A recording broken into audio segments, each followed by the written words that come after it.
நேயர்களுக்கு astro KS ஐயங்காரின் பணிவான வணக்கங்கள். இந்த வாரம் அதாவது 26/6/2023 2/7/2023 வரலும் உண்டான வாரத்திற்கான பலன்களை பார்ப்போம். கோல்சாரம் அப்படின்னு எடுத்தலையானால் காலபுருஷ தத்துவத்தின் முதல் ராசியான மேஷ ராசியில் ராகு பகவானும் குரு பகவானும் இருக்க, மிதுன ராசியில் பார்த்தேன்னா புத பகவான் ஆட்சி பெற்று போய் சூரிய பகவானோட சேர்ந்திருக்கார். கடக ராசியில் செவ்வாய் பகவானும் சுக்கிர பகவானும் இருக்கா. இந்த வார கடைசி அதாவது 2ஆம் தேதி அன்னைக்கு பார்த்தலையானால் செவ்வாய் பகவான் நீச்சத்தன்மையிலிருந்து தன்னுடைய ராசிக்கு, அதாவது தான் இருக்கக்கூடிய கடக ராசியிலிருந்து சிம்ம ராசிக்கு பெயர்றார். அது வந்து வார கடைசியில். அதனால் அதனுடைய எஃபெக்ட் பார்த்தோம்னா அடுத்த வாரத்தில் தான் இருக்கும். சப்தமத்தில் அதாவது துலாத்தில் கேது பகவானும் 11ஆம் இடம்னு சொல்லக்கூடிய கும்பத்தில் சனி பகவான் வக்கரத்தில் இருக்கார். ஸோ இதுதான் இந்த வாரத்தினுடைய கோல்சாரம். சந்திராஷ்டம அப்படின்னு சொல்லக்கூடியது யார் யாருக்கு வருது அப்படின்னா கும்பம், மீனம், மேஷம் மற்றும் ரிஷபம். இந்த 4 ராசிக்காரர்களுக்கு சந்திராஷ்டம நாட்கள் வருது.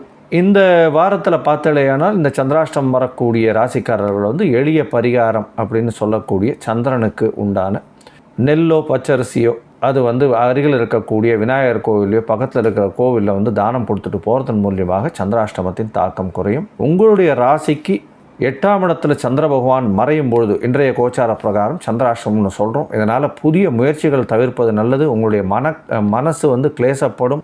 எந்த ஒரு முடிவும் சரியாக எடுக்க முடியாது. அதனால் மனக்லேசம் வரக்கூடிய வாய்ப்புகள் உண்டு. இந்த காலகட்டத்தில் சந்திராஷ்டமத்துக்கு உண்டான பரிகாரம் பண்ணிவிட்டு அதற்கு பிறகு அந்த காரியங்களை பண்ணுறதன் மூலியமாக சந்திராஷ்டமத்தின் தாக்கம் வெகுவாக குறையும் அப்படின்றது சொல்கிறேன். இந்த வாரம் பார்த்தோம்னா என்னென்ன விஷயங்கள் வருது அப்படின்னா 26ஆம் தேதி ஆனி திருமஞ்சனம், 26/6/2023 ஆனி திருமஞ்சனம் எங்கே அப்படின்னா ராமர் கோவில் மதுராந்தகத்தில். அது ஒரு ரொம்ப விசேஷமான ஒரு ஆனி திருமஞ்சனம் நடக்கிறது.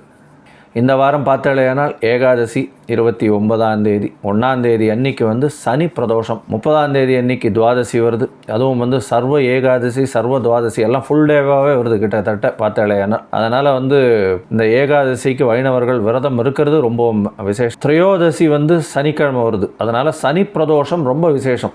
சைவர்கள் கோவிலில் அதாவது சிவன் கோவிலில் பார்த்தாலேயானால் அதுவும் சனிக்கிழமை இன்னைக்கு வரக்கூடிய சனி பிரதோஷம் ரொம்பவும் ஏற்றமானது. ஏன்னா இப்போ சனி பகவான் வக்கரகதியில் வேற வந்திருக்கார். அதனால் கொஞ்சம் ஜாகிரதையாகவும் ரொம்பவும் இதுவாக கண்டிப்பாக சனி பிரதோஷம் போய் சேவிச்சுட்டு வர்றது ரொம்பவும் நல்லது. அங்கே சனி பகவானுக்கு எல்தீபம் போட்டுட்டு ஒரு கருப்பு ஆடை தானம் கொடுத்துட்டு வர்றதன் மூலியமாக சனி பகவானுக்கு செய்யும் பிரீத்தியாகவும் எடுத்துக்கலாம். ஏற்கனவே சனி வக்கர பயிற்சியை பற்றி நான் வீடியோ போட்டிருக்கேன். கண்டிப்பாக பரிகாரம் செய்யணும் அப்படின்னு சொல்லியிருக்கணும். அவள்லாம் கண்டிப்பாக போய் பார்த்துட்டு அந்த சனி பிரதோஷத்தை அன்னைக்கு அருகில் இருக்கக்கூடிய சிவன் கோவிலுக்கு போய் சனி பிரதோஷ வழிபாடு பண்ணிட்டு வர்றது மிகவும் நல்லது. சரி, இப்போ என்னுடைய மொபைல் நம்பர் கீழே ஸ்க்ரால் ஆகிட்டு இருக்கும். உங்களுடைய தனிப்பட்ட ஜாதகத்தை நீங்கள் பார்க்கணும் அப்படின்னு நினச்சாலேயானா நீங்கள் எனக்கு ஒரு ஃபோன் பண்ணுங்க. நான் உங்களுக்கு ஒரு அப்பாயின்மெண்ட் தரேன். உங்களுடைய date, time, place of birth இதெல்லாத்தையும் அனுப்புங்க. உங்களுடைய பெயர், உங்களுடைய டைம் கரெக்ஷன்ஸ் ஏதாவது இருந்ததுன்னா பார்த்துட்டு உங்களுடைய தசாநாதன், புக்திநாதன், அந்தரம், சூக்ஷ்மம் எப்படி இருக்குது அப்படின்றத பார்த்துட்டு உங்களுக்கு உண்டான பிரச்சனைகளுக்கு உண்டான ஏற்ற பரிகாரங்களுடன் உங்களுக்கு நான் சொல்கிறேன். என்ன நீங்கள் கான்டாக்ட் பண்ணுங்க. சரி, இப்போ ஒரு ராசிக்கா மேஷம் முதல் மீனம் வரை உண்டான பலன்கள் என்ன அப்படின்றது இந்த வாரத்துக்கு பார்ப்போம். அதாவது 26/6 2/7/2023 வரலும் உண்டான நாட்களுக்கு. மீனம், புரட்டாதி, உத்திரட்டாதி, ரேவதி இந்த 3 நட்சத்திரம் 9 பாதங்களை கொண்ட ராசி. ராசியின் அதிபதினு சொல்லக்கூடிய குரு பகவான் ராசிக்கு 2ஆம் இடத்துல இருக்கிறது பெரிய விசேஷம். தனகாரகன் தனஸ்தானத்தில் அமர்வதும், தனஸ்தான அதிபதி 5ஆம் இடத்துல போய் நீச்சப்பட்டு போயிருந்தாலும் சுக்கிர பகவானோடு சேர்ந்து இருக்கிறதுனால நல்ல ஒரு ஏற்றம். பணவரவு அபரிமிதமாக இருக்கும். உங்களுக்கு 7.5 சனி ஆரம்பித்தாச்சு. அதனால் இந்த வாரத்தில் உடல் நலத்தில் கொஞ்சம் ஜாகிரதையாக பார்த்துங்க. அது ரொம்ப முக்கியம். 7.5 சனியில் உடல் நலத்தில் பிரச்சனையை கொடுக்கக்கூடிய வாய்ப்புகள் உண்டு.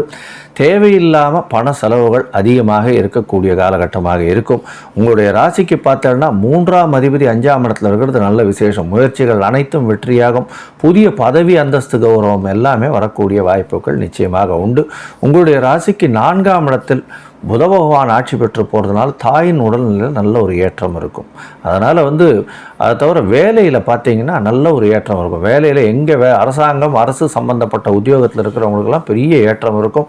புதுசாக உங்களுக்கு ஒரு பெரிய என்ன சொல்கிறது அப்ரிசியேஷன் லெட்டர் உங்களுடைய சீனியர் மூலியமாக கிடைக்கக்கூடிய வாய்ப்புகள் நிச்சயமாக உண்டு.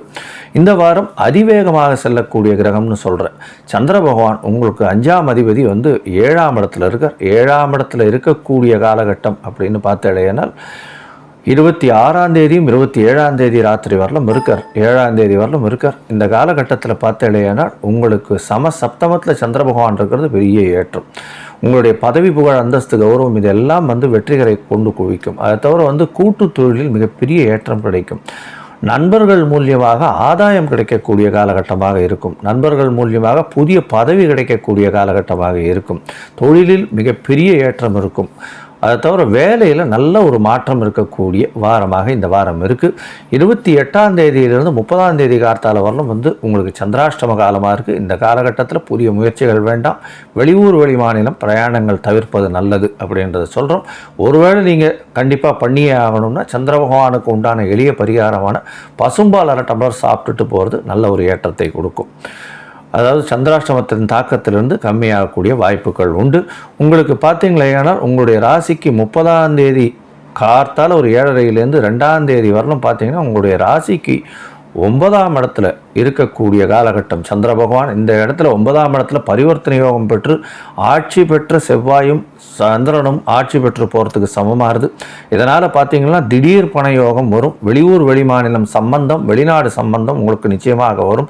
தந்தை மூலியமாக ஒரு பெரிய ஏற்றம் கிடைக்கக்கூடிய வாரமாக இந்த காலம் இருக்கும். தந்தையாரனுடைய சொத்துக்கள் வரக்கூடிய வாரமாக இந்த வாரம் அமைய போகிறது. உங்களுடைய ராசிக்கு 10ஆம் இடத்துல சந்திர பகவான் 2ஆம் தேதிக்கு மேலே 2ஆம் தேதி மத்தியானத்துக்கு மேலே போகிறார். இந்த காலகட்டத்தில் அவர் பௌர்ணமி யோகத்திலையும் இருக்கார். குரு பகவானாலும் பார்க்கப்படுறதுனால தொழிலில் மிகப்பெரிய அபிவிருத்தி, உடல் நலத்தில் நல்ல ஏற்றம் இருக்கும். இருந்தாலும் சனி பகவான் 12ல் இருக்கிறதுனால கொஞ்சம் ஜாகிரதையாக இருக்கிறது ரொம்பவும் நல்லது. உங்களுடைய ராசிக்கு பார்த்தலையானால் தொழிலில் நல்ல ஏற்றம் இருக்கும். படிக்கக்கூடிய மாணவர்களுக்கு கண்டிப்பாக மிகப்பெரிய ஏற்றம் இருக்கும்.